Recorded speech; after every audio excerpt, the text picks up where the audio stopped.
23º día. Es hora ya de que me refiera a Santo Domingo y a la Orden de los Predicadores. Domingo de Guzmán nació en 1170 en la villa de Calaruega, Castilla la Vieja, que se encontraba bajo jurisdicción del obispo de Osma. Antes de nacer, su madre tuvo un sueño en el que vio a su futuro hijo como a un perro que portaba entre sus fauces un labris ardiente, es decir, una hacha flamígera de doble hoja. Aquel símbolo interesó vivamente a los señores de Tarsis, pues lo consideraban señal de que Domingo estaba predestinado para el culto del fuego frío. De allí que lo vigilasen atentamente durante la infancia y, apenas concluida la instrucción primaria, gestionasen una plaza para él en la Universidad de Palencia, que entonces se encontraba en el cenit de su prestigio académico. El motivo era claro: en Palencia enseñaba teología el célebre obispo Pedro de Tarsis, más conocido por el apodo de Petreño, quien gozaba de confianza ilimitada por parte del rey Alfonso VIII, del cual era uno de sus principales consejeros. Lo ocurrido 50 años antes a su primo, el obispo Lupou, era una advertencia que no se podía pasar por alto, y por eso Petreño vivía tras los muros de la universidad, en una casa muy modesta pero que tenía la ventaja de estar provista de una pequeña capilla privada. Allí tenía, para su contemplación, una reproducción de Nuestra Señora de la Gruta.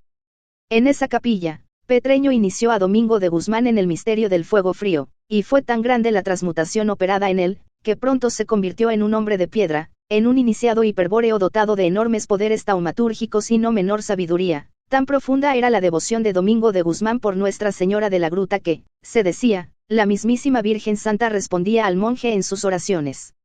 Fue él quien comunicó a Petreño que había visto a Nuestra Señora de la Gruta con un collar de rosas.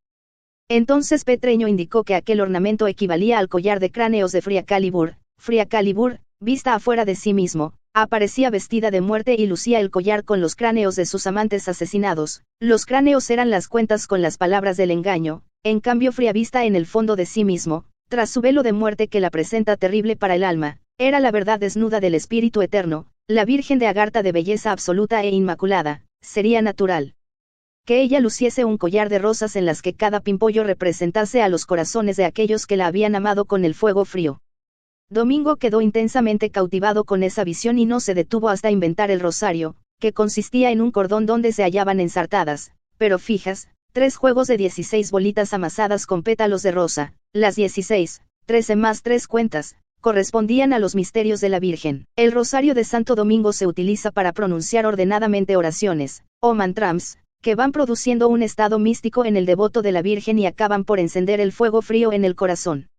No debe sorprender que mencione 16 misterios de la Virgen y hoy se los tenga por 15, ni que varíe el número de cuentas del rosario, ni que hoy día se asocie el rosario a los misterios de Jesús Cristo y se hayan ocultado los misterios de Nuestra Señora del Niño de Piedra, pues toda la obra de Santo Domingo ha sido sistemáticamente deformada y tergiversada, tanto por los enemigos de su orden, como por los traidores que han existido en cantidad y existen, en cantidad aún mayor, dentro de ella. Domingo llegó a dictar la cátedra de Sagrada Escritura en la Universidad de Palencia, pero su natural vocación por la predicación, y su deseo por divulgar el uso del rosario, lo condujeron a difundir la doctrina cristiana y el culto a Nuestra Señora del Rosario en las regiones más apartadas de Castilla y Aragón. En esa acción descolló lo suficiente como para convencer a los señores de Tarsis de que estaban ante el hombre indicado para fundar la primera orden antigolem de la historia de la Iglesia. Domingo era capaz de vivir en extrema pobreza, sabía predicar y despertar la fe en Cristo y la Virgen, daba muestras de verdadera santidad, y sorprendía con su inspirada sabiduría. A él sería difícil negar el derecho de congregar a quienes creían en su obra, más, para que tal derecho no pudiese ser negado por los golem, era necesario que Domingo se hiciese conocer fuera de España, que diese a los pueblos el ejemplo de su humildad y santidad. El obispo de Osma, Diego de Acevedo, que compartía secretamente las ideas de los señores de Tarsis, decidió que el mejor lugar para enviar a Domingo era el sur de Francia, la región que en ese momento se encontraba agitada por un enfrentamiento con la Iglesia. La gran mayoría de la población occitana se había volcado a la religión cátara, que según la Iglesia constituía una abominable herejía, y sin que los benedictinos del Cluny y del Cister, tan poderosos en el resto de Francia, hubiesen podido impedirlo. Con ese fin, el obispo Diego consiguió la representación del infante don Fernando para concertar el casamiento con la hija del conde de la Marca, lo que le brindaba la oportunidad de viajar a Francia llevando consigo a Domingo de Guzmán, a quien ya había nombrado presbítero. Ese viaje le permitió interiorizarse de la herejía cátara y proyectar un plan. En un segundo viaje a Francia, muerta la hija del conde, y decidida la misión de Domingo, ambos clérigos se dirigen a Roma. Allí el obispo Diego gestiona ante el terrible Papa Golem Inocencio III la autorización para recorrer el Languedoc predicando el Evangelio y dando a conocer el uso del rosario. Obtenida la autorización, ambos parten desde Montpellier a predicar en las ciudades del mediodía. Lo hacen descalzos y mendigando el sustento, no diferenciándose demasiado de los hombres puros que transitan profusamente los mismos caminos. La humildad y austeridad de que hacen gala contrasta notablemente con el lujo y la pompa de los legados papales, que en esos días recorren también el país tratando de poner freno al catarismo, y con la ostensible riqueza de arzobispos y obispos. Sin embargo, recogen muestras de hostilidad en muchas aldeas y ciudades, no por sus actos, que los hombres puros respetan, ni siquiera por su prédica, sino por lo que representan, la Iglesia de Jehová Satanás. Pero aquellos resultados estaban previstos de antemano por Petreño y Diego de Osma, que habían impartido instrucciones precisas a Domingo sobre la estrategia a seguir.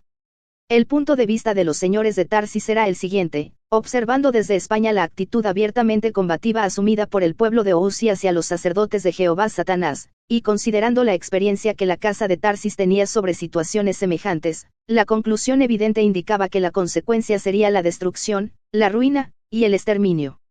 En opinión de los señores de Tarsis, el suicidio colectivo no era necesario y, por el contrario, solo beneficiaba al enemigo, pero, era claro también, que los cátaros no se percataban completamente de la situación, quizá por desconocer la diabólica maldad de los Golem, que constituían el gobierno secreto de la Iglesia de Roma, y por percibir solamente el aspecto superficial, y más chocante, de la organización católica. Mas, si bien los cátaros no suponían que los Golem, desde el Colegio de Constructores de Templos del Ciste, habían decretado el exterminio de los hombres puros y la destrucción de la civilización de Ousi, y que cumplirían esa sentencia hasta sus últimos detalles, no era menos cierto que tal posibilidad no los preocuparía en absoluto. Como tocados por una locura mística, los hombres puros tenían sus ojos clavados en el origen, en el Graal, y eran indiferentes al devenir del mundo. Y ya se vio cuán efectiva fue aquella tenacidad, que permitió la manifestación del Graal y del Emperador Universal, y causó el fracaso de los planes de la Fraternidad Blanca. Frente a la intransigencia de los cátaros, Domingo y Diego recurren a un procedimiento extremo, que no podía ser desaprobado por la Iglesia. Advierten, a quien los quiera oír, sobre la segura destrucción a que los conducirá el sostenimiento declarado de la herejía. Mas no son escuchados. A los creyentes, que constituyen la mayoría de la población occitana y que, como toda masa religiosa, no domina las sutilezas filosóficas, se les hace imposible creer que pueda triunfar el mal sobre el bien, es decir, que la Iglesia de Roma pueda destruir efectivamente a la Iglesia cátara, y a los cátaros, que saben que el mal puede triunfar sobre el bien en la tierra. Ello los tiene sin cuidado, pues en todo caso solo se trata de variaciones de la ilusión. Para los hombres puros, la única realidad es el espíritu, y esa verdad significa el definitivo y absoluto triunfo del bien sobre el mal, vale decir, la permanencia eterna de la realidad del espíritu y la disolución final de la ilusión del mundo material. Corre el año 1208 y, mientras el pueblo se encuentra afirmado en estas posiciones, el Papa Inocencio II anuncia la cruzada en represalia por la muerte de su legado Pedro de Castelnaux. Es tarde ya para que la predicación de Santo Domingo surta algún efecto. Sin embargo, el objetivo principal de la misión, que era imponer la figura santa de Domingo y hacer conocer sus aptitudes como organizador y fundador de comunidades religiosas, se estaba consiguiendo. En aquel año, en tanto se producía la matanza de Béziers y otras atrocidades Golem, Santo Domingo realizaba su primera fundación en Fangeaux, cerca de Carcassona. Había comprendido de entrada que las damas occitanas presentaban una especial predisposición para el amor espiritual y por eso establece allí el monasterio de Proguille, cuyas monjas se dedicarán al cuidado de niños y al culto de la Virgen del Rosario. La primera abadesa fue Mayella de Tarsis, gran iniciada en el culto del fuego frío, enviada desde España para esa función. Y aplica entonces uno de los principios estratégicos señalados por Petreño: para escapar al control de los Golem, en alguna medida, era imprescindible desechar la regula monachorum de San Benito. De allí que Santo Domingo haya dado a las monjas de Proguille la regla de San Agustín. Desde luego, Santo Domingo y Diego de Osma no actuaban solos, los apoyaban algunos nobles y clérigos que profesaban secretamente el culto del fuego frío y recibían asistencia espiritual de los señores de Tarsis. Entre ellos se contaban el arzobispo de Narbona y el obispo de Tolosa, quienes contribuían a esa obra con importantes sumas de dinero. Este último, Era un iniciado genovés de nombre Fulco, infiltrado por los señores de Tarsis en el Ciste y que no sería descubierto hasta el final. En aquellos días el obispo Fulco pasaba por enemigo jurado de los cátaros, defensor de la ortodoxia católica, y aprovechaba ese prestigio para promocionar ante los legados papales y sus superiores del Ciste la obra monástica de Domingo y su santidad personal. En los años siguientes, Santo Domingo intenta llevar a cabo el plan de Petreño y funda una hermandad semilaica, al tipo de las órdenes de caballería, llamada Melische Christi, de la cual habría de salir la Tertius Ordo de Paenitentia Santi Dominici, cuyos miembros fueron conocidos como monjes terciarios, pero pronto esta organización se mostró ineficaz para los objetivos buscados y se tuvo que pensar en algo más perfecto y de mayor alcance. Durante varios años se planificó la nueva orden, tomando en consideración la experiencia recogida y la formidable tarea que se proponía llevar a cabo, esto es, luchar contra la estrategia de los Golem. Colaboraban con Santo Domingo en tales proyectos un grupo de 16 iniciados, procedentes de distintos lugares del Languedoc, que se reunía periódicamente en Tolosa, entre los cuales se contaba el obispo Fulco. Como fruto de aquellas especulaciones se decidió que lo más conveniente era crear un círculo hiperbóreo encubierto por una orden católica. El círculo sería una sociedad supersecreta dirigida por los señores de Tarsis, que funcionaría dentro de la nueva orden monástica. Solo así, concluían, se conciliaría el objetivo buscado con el principio de la seguridad. Aquel grupo secreto, integrado en un comienzo solo por los 16 iniciados que he mencionado, se denominó Circulus Dominicanis, es decir, Círculo de los Señores del Perro. Tal nombre se explica recordando el sueño premonitorio de la madre de Domingo de Guzmán, en el cual su futuro hijo aparecía como un perro que portaba un hacha flamígera, y considerando que para los iniciados en el fuego frío el perro era una representación del alma y el Señor, por excelencia, era el espíritu. En todo iniciado hiperbóreo el espíritu debía dominar al alma y asumir la función de señor del perro, de allí la denominación adoptada para el círculo de iniciados, que además tenía la ventaja de confundirse con el nombre de Dominicani, es decir, dominicos, que el pueblo daba a los monjes de Domingo de Guzmán. Cabe agregar que ser señor del perro en la mística del fuego frío es análogo a ser señor del caballo, o sea caballero, en la mística de la caballería, donde el alma se simboliza por el caballo. Uno de los iniciados, Pedro Sellari, había donado varias casas en Tolosa, unas fueron destinadas a lugares secretos de reunión del círculo y otras se adoptaron para el uso de la futura orden. Cuando todo estuvo listo, se procuró obtener la autorización de Inocencio II para la fundación de una orden de predicadores mendicantes, semejante a la formada por San Francisco de Asís en 1210. A esta orden Inocencio II la había aprobado de inmediato, pero la nueva solicitud provenía ahora de Tolosa, un país en guerra santa en el que todo el mundo era sospechoso de herejía, y se debía proceder con cautela. El plan era ambicioso, pero solo la personalidad incuestionable de Santo Domingo allanaría todas las dificultades, tal como lo había hecho el propio San Francisco. No hay que olvidar que los Golem controlaban todo el monacato occidental desde la orden benedictina y eran hostiles a la creación de nuevas órdenes independientes. La oportunidad se presentó recién en 1215, cuando el obispo Fulco fue convocado al Cuarto Concilio General de Letrán y llevó consigo a Santo Domingo. Allí tropezaron con la negativa cerrada de Inocencio III, quien, como es sabido, solo cedió luego de soñar que la Basílica de Letrán, amenazando derrumbarse, era sostenida por los hombros de Domingo de Guzmán. Empero, su autorización fue meramente verbal, aunque perfectamente legal, y se limitó a aceptar la regla de San Agustín reformada propuesta por Domingo y a recomendar la misión de luchar contra la herejía. Luego de la muerte de Inocencio III, en 1216, Honorio III da la aprobación definitiva de la Orden de Predicadores u Ordo Praedicatorum y permite su expansión, ya que por entonces solo poseía los monasterios de Proguille y Tolosa. De entrada ingresan en la orden todos los clérigos de la casa de Tarsis que, como dije, eran en su gran mayoría profesores universitarios, arrastrando consigo a muchos otros sabios y eruditos de la época. En poco tiempo, pues, la orden se transformó en una organización apta para la enseñanza de alto nivel, no obstante que el primer capítulo general reunido en Bolonia, en 1220, declaró que se trataba de una orden mendicante, con menor rigor en la pobreza que la de San Francisco. Santo Domingo falleció en 1221, dejando el control de la orden en manos de un iniciado de sangre pura, el maestre general Beato Jordán de Sajonia. Ahora bien, en aquel momento los Golem estaban pugnando por conseguir la institucionalización de una inquisición sistemática de la herejía que les permitiese interrogar a cualquier sospechoso y obtener la información conducente al sitio del Graal. Si tal institución era confiada a los benedictinos, como se pretendía, el fin de la estrategia cátara sería más rápido de lo previsto, no dando tiempo a que Federico II realizase sus planes de arruinar al papado golem.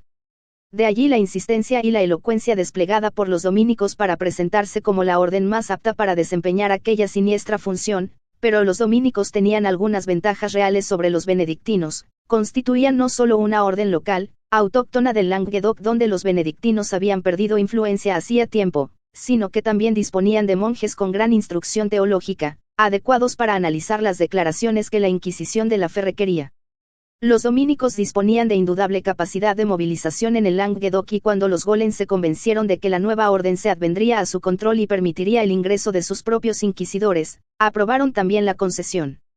En 1224 el emperador Federico S., que no obstante estar ya enfrentado con el papado, tenía en claro la situación del Languedoc y la necesidad de apoyar a la orden de predicadores, renueva mediante una ley imperial la antigua legislación romana que consideraba a los cultos no oficiales crimen de lesa majestad, es decir, pasables de la pena de muerte. En este caso la ley se aplicaría a la represión de la herejía. En 1231, a pesar de que ya estaban funcionando de hecho, el Papa Gregorio IX instituye los tribunales especiales de la Inquisición y confía su oficio a las órdenes de Santo Domingo y San Francisco, esta última a instancia de Fray Elías, un agente secreto de Federico II en la orden franciscana, que sería ministro general de 1232 a 1239, y que al final, descubierto por los Golem, se pasaría abiertamente al bando gibelino. Empero, al poco tiempo solo quedarían los dominicos a cargo de la Inquisición.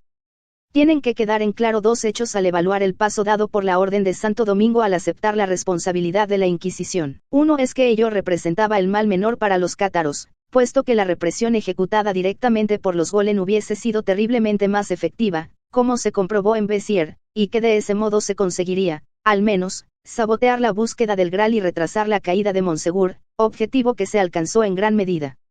Y el otro hecho es que los señores de Tarsis eran perfectamente conscientes que la orden sería infiltrada por los Golem y que estos abrirían las puertas a los personajes más crueles y fanáticos de la ortodoxia católica, quienes destruirían sin piedad ni remordimiento a los cátaros y a su obra, y aún así el balance indicaba que sería preferible correr ese riesgo a permitir que los Golem se desempeñasen por su cuenta. A los inquisidores más fanáticos, que pronto actuarían dentro de la orden, no se los podía obstaculizar abiertamente pues ello alertaría a los Golem.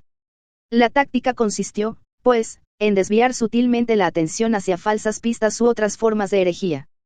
En el primer caso, en efecto, los señores del perro lograron que, bajo el cargo de herejía, se liquidasen con la hoguera a la totalidad de los criminales, ladrones, degenerados y prostitutas del Languedoc. Estos, naturalmente, jamás aportaron dato alguno que sirviese a los Golem, aunque se les hizo confesar la herejía mediante la tortura. En el segundo caso, la Inquisición dominicana produjo un efecto no deseado por los Golem benedictinos, que aquellos no fueron capaces de contrarrestar, justamente, por las mismas razones que los señores del perro no podían impedir que los Golem exterminasen a los cátaros, esto es, para no quedar en contradicción con las leyes vigentes, los Golem no podían impedir que se reprimiese a los miembros del pueblo elegido, fácilmente encuadrados bajo el cuadro de herejía. Y los señores de Tarsis, que no habían olvidado las cuentas que con ellos tenían pendientes desde la época del reino visigodo de España y la participación que les cupo en la invasión árabe, así como las intrigas posteriores para destruir a la casa de Tarsis, tenían ahora en sus manos, con la Inquisición, un arma formidable para devolver golpe por golpe.